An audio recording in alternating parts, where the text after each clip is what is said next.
that I have, I don't know, a lot of these I think, no, a lot of these are Tias. I don't even remember half of these fuckers. This is a great show if you care about people and don't want them to murder each other. It's long, too. It's kind of hard for, it'd be harder for you watching, if you were ever watching a stupid YouTube video. Empires, Martin Luther. I mean, I would probably watch that. Either that or some comedy. I mean, we have Uncool Hand Alex. I could probably come up with a name for every one of these. And there's tons of people who like change the names of films in theory and say, oh, I'd like to make, Constantine's Board, whatever. I mean, it sounds like sword. I don't have an idea for it because I'm trying to record with a fucking iPhone. Jesus. And I can't. Real quick, since I'm can't relax and have any fun. This is called a magic arm. You take this. I can't do this with one hand. Take this piece here and you turn it, and it closes the jaws. That little triangular piece can be removed to create a different, gripping fist. And you can crank this arm here, and it loosens it. And you can put the camera in really any position and lock it, as long as there's something to grab onto. You can kind of fold it up like I've done here, and use it as sort of a floor pod, a tripod, way down low. 30 Rock. I don't know. I find this show pretty damn great. I think I've watched them all from season 1 on Netflix. I'm going to turn it on because a show that I've seen, 21, I don't want to, no, stop it. Go back. I can never remember the buttons. It's another thing, you smoke weed, and it may help you to find dozens of meaningful ideas and dozens of weird and strange and often entertaining, meaningless ideas, but you can't remember the buttons on, at least I can't do a good job of remembering the buttons on these PS3 controllers, which there's 4 buttons, 8 buttons, 12 buttons, 14, I mean, it's like 20 buttons. If you don't play much at all and you smoke weed, you might not be great. I know I'm not. If I go out and play a sport, I'm usually pretty good, even if I don't play that much. But with a controller, everything's a translation to a button, and I don't know. Maybe I just don't map like that well. Choose a different episode.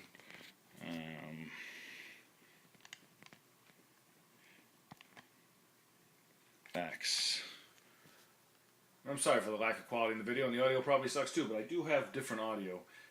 In my life, I've only once taken, say, audio like this, or video like this, and taken other audio and matched them together. I don't even know if I started turning the recorder on at the right time. I think I missed most of the beginning. But I could always, in the middle, I could switch the audios over and match up the audio, the good audio, to this shit video, which is even worse because I'm just fucking sitting here looking at Netflix 30 Rock Season 1. I think, how do I press X and have it be seen? Just to... I'll tell you this, what I would rather do, instead of holding this dumbass iPhone, is to literally have a parrot on my shoulder, a digital fake-ass parrot, looks real, like micro CNC machine with the slickest of parts, and the ability to lean forward, not really walk. It's not going to walk, it's not going to fly, but it's able to move its body enough to convince at least young children that it's real. And it would sit on my shoulder, or on the shoulder of an assistant. I could be hiding 20 feet away, and I would be talking to a microphone, and that microphone would be sent through very, very fast processors to the parrot's mouth. So my assistant might walk up to a kid who maybe I'm trying to reach for my show, because his parents will, invest money in my company to build things for their kid. And the parrot's looking at this kid with, twin, high-definition, three-dimensional, automatically, cartoonating eyes.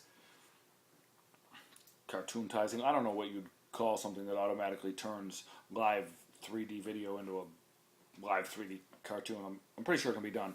Live, is relative, because even the speed of light, definitely takes time. I mean, there's places that light can't get to for 1 billion years. So light takes time.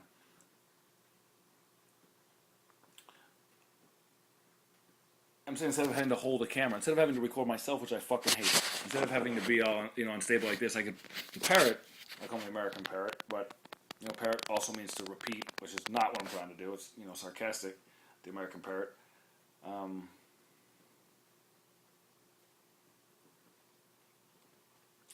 why did I have to say the American parrot? I was on a train of explaining it, and I think I had another idea, something that made me like, the legs of the bird, right? I'm thinking the legs of the bird are just a stabilization system.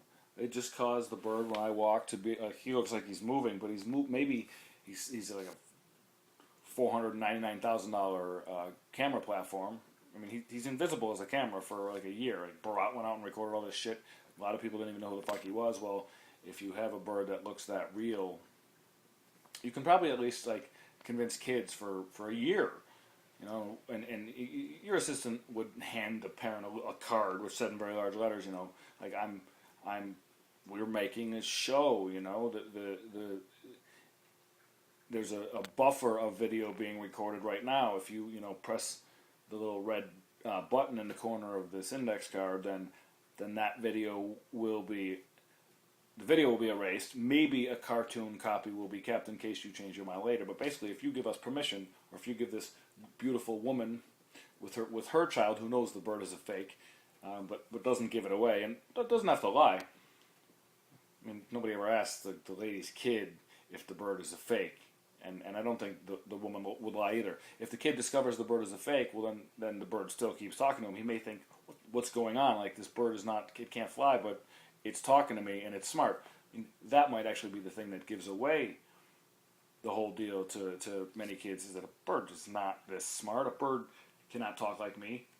But what if you were a little kid and you were walking around in Central Park and you saw a beautiful parrot and you were with your parents and you started walking towards and they let you walk up to this guy and you started talking and the bird talked back and he really made you think, and he was big and a little bit scary and he kind of like, he had the ability to like sort of lean forward real quick. He wasn't mean, but you didn't really get close enough like to look deeply into his eyes and realize those are microscopic but ultra fine quality, high definition, 3-dimensional cartoon fodder recording eyes.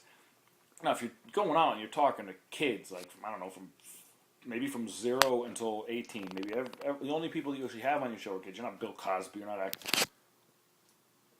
just checking time. You're not asking them to act like little idiots and just be cute. You're actually talking to them about shit like maybe the highest level shit, like that shit that's actually above their head, but which they can look up and see. I mean, they're kids, they don't live in boxes like do we? Do we? And you see these kids and they're looking up at you and you're getting this gorgeous fucking twin perspective, true 3-dimensional video of them. Now, maybe their parents would say, "Oh, we don't care. Use the film. Like, fucking, if you can pass any money because our kid said some funny or interesting things, great." But then, if you can say to them, "Listen, we can completely alter the image of your child. Like, there are 10 million different faces that our cartoon system has. 10 million. Each user went out into the world and found people who would let their face be modeled shape-wise, and it's most of the people talk the same. Little algorithmic tweaks to how the mouth would work."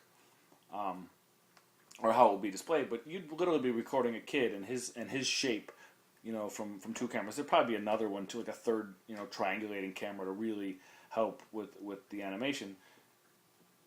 And maybe that's all you'd have. And you think, oh my God, you're going to make a show and people are going to be looking at kids. You can't have people looking at kids. I mean, if you go worldwide, there must be 100,000, a million, 10 million perverts out there. You can't have people looking at kids. So I say, well, we don't have people looking at kids. I sort of fucked myself there.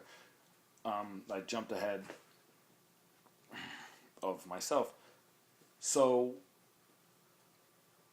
by taking this amazing imagery and turning it into a beautiful cartoon, we create a cartoon which basically looks like real life. Now, there's a so-called 97% rule. Like, as long as animated creatures don't look more than 90% similar to a real human being, it doesn't bother people. But if it gets really, really close, if you approach the speed of light in terms of, if the speed of light is perfectly animating a human, as you approach it, you freak people out, like, very severely. So we would probably keep the fluidity, keep the motion, keep the voices,